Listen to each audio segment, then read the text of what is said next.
All right, here we go. Today we have Johnny Curry, one of the biggest kingpins to ever come out of Detroit. Welcome to Vlad TV. Oh, thank you, and glad to be here. Well, you have a very interesting story, and this is our first time talking, so I want to start in the beginning. So, you were actually born in 1959, so you grew up in the 60s and 70s. Absolutely. Now, now your family is actually from the South. Right. Correct. Okay, and 7 kids altogether? Say nine. 9 kids altogether. 9 kids. Okay. And at one point, the family moved to Detroit to find a better life. Right. So, what was Detroit like in the 60s and 70s? Oh, that was almost like we was young, so that was almost like the time that the National Guards came in. There was a lot of looting going on in Detroit. A lot of stuff was going on, so it was like that. I was young then, and they did it. They kept everybody like inside the house, basically. It's a lot of little rioting. It was the rioting. That's what it was. Almost in the rioting time. Right. I remember that. I remember Right. They that. did the rioting there.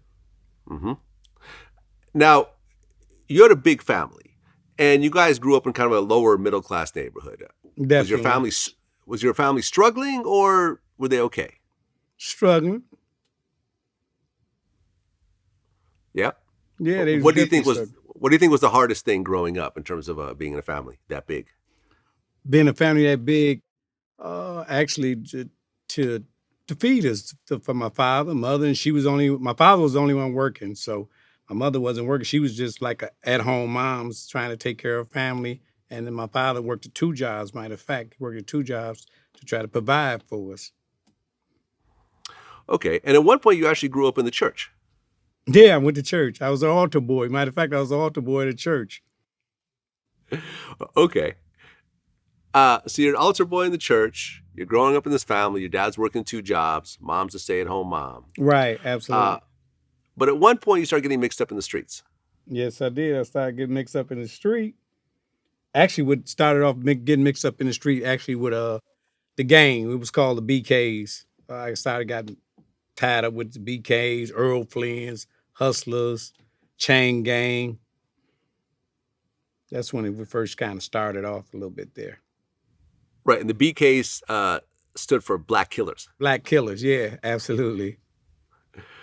Okay. I mean, back then when you had gangs, was there fist fights, gunplay, bats, knives, or was it, mostly with your hands?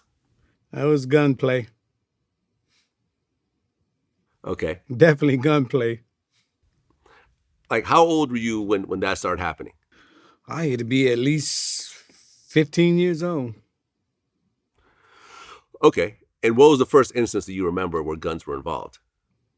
Uh, Actually, I'm gonna tell you exactly what happened. I was going to school, so I know it had to be 50. I was going to school, and we was going through Finney High School off of Warren Avenue, and I was going. Me and a friend of mine, we was riding on the bus, and we was actually in an altercation with the hustlers, because that's what their territory was across Connors and Warren, and so I seen them all gathering up together, and I seen them get ready to get on the bus with these guns, so I kicked the window out the bus and jumped off the bus. Ride. That's our first altercation that I had. Now we didn't have many altercations, but the first altercation that I really got into is when I kicked the bus window out and jumped off the bus because I knew they was doing what they had to do.